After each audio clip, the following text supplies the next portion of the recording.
Mengulik sejarah memang selalu terasa menyenangkan, serasa sedang berjalan di lorong waktu. Seperti yang akhir-akhir ini sedang ramai menjadi bahan perbincangan, yakni situs Purbakala Liangan, salah satu tempat wisata sejarah di Temanggung, Jawa Tengah. Sampai kini situs Liangan memang belum semuanya rampung dibersihkan, namun dari penemuan ini seolah menggambarkan masa kejayaan suatu negeri pada masa lalu.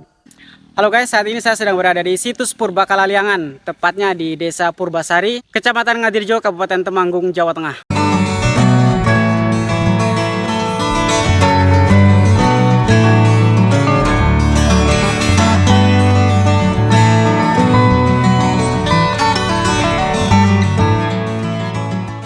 Lokasi situs Purbakala Liangan ini pertama kali ditemukan oleh para penambang pasir pada tahun 2008 lalu.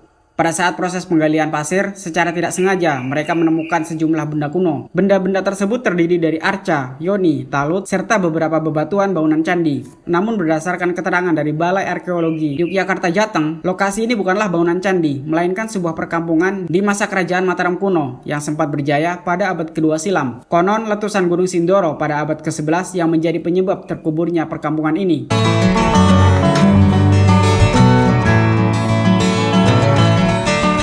Secara administratif, situs Purbakala Liangan ini berada di wilayah Desa Purbasari, Kecamatan Ngadirjo, Kabupaten Temanggung, Jawa Tengah. Tepatnya berada di lereng Gunung Sindoro, sebelah timur dan masuk ke dalam kawasan Dusun Liangan. Jika berasal dari arah Dieng, silahkan ambil jalur Tambi, kemudian belok kanan di pertigaan jalan menuju arah Jumprit. Apabila sudah banyak monyet yang berkeliaran di tepi jalan, berarti Anda sudah sampai ke Umbul Jumprit. Saat menemukan gapura Dusun Liangan, Desa Purbasari, di samping jembatan, silahkan belok kanan. Anda akan sampai di area bebatuan, yang menjadi ciri khas situs Purbakala Liangan. Jarak antara Desa Purbasari ke pusat kota Temanggung hanya sekitar 20 km ke arah barat laut.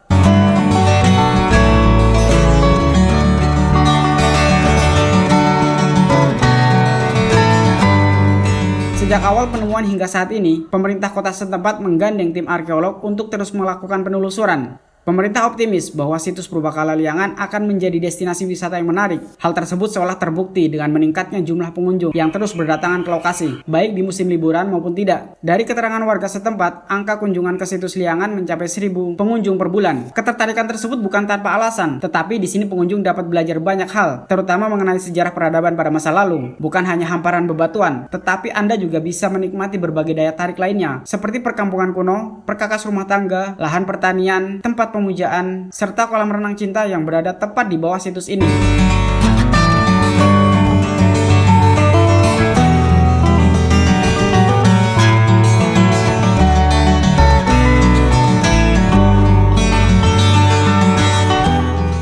Seperti ulasan di atas, bahwa situs Liangan pada masanya merupakan sebuah perkampungan. Setelah proses penggalian secara intensif, luas wilayah situs ini berkisar 10 hektar. Luas wilayah ini masih mungkin bertambah, karena pengembangan masih terus dilakukan. Layaknya sebuah perkampungan, situs tersebut juga mempunyai fasilitas yang cukup lengkap, seperti tempat ibadah, lahan pertanian, dan lain sebagainya. Dalam proses pengembangan, tim menemukan sisa-sisa bahan bangunan, berupa bambu, kayu, serta ijuk. Benda-benda tersebut seolah menggambarkan jika bentuk hunian di masa itu berupa rumah panggung. Namun uniknya, tim peneliti tidak menemukan tulang belulang binatang maupun manusia. Hasil tersebut seolah menyiratkan bahwa mereka sudah sempat mengungsi ke tempat yang aman sebelum letusan Gunung Sindoro terjadi.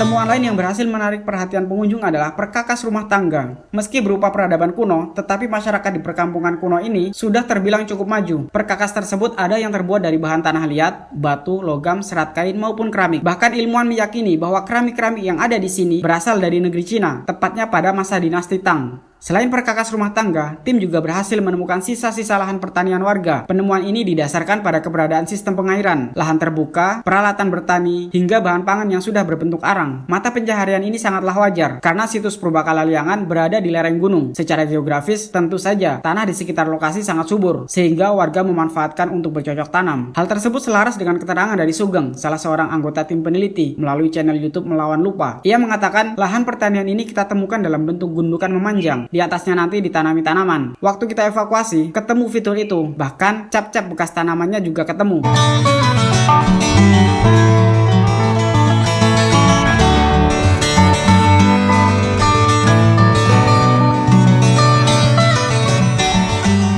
Di Di lokasi ini juga ada penemuan bangunan berbahan batu seperti candi, sehingga tim menyimpulkan jika kepercayaan pada masa itu adalah Hindu. Pendapat ini juga diperkuat dengan struktur bangunan yang berundak teras. Berdasarkan hasil pengembangan, sampai saat ini tim menemukan 4 teras atau halaman beserta arca tipe Polynesia. Lebih dari itu, di sekitar lokasi lahan pertanian juga ada yoni yang berbentuk pipih dan bundar. Yoni tersebut mempunyai diameter seluas 2 meter dan lokasinya berada di tempat yang paling tinggi. Menurut dugaan, warga memanfaatkannya untuk melakukan upacara ritual sebelum melaksanakan kegiatan bertani.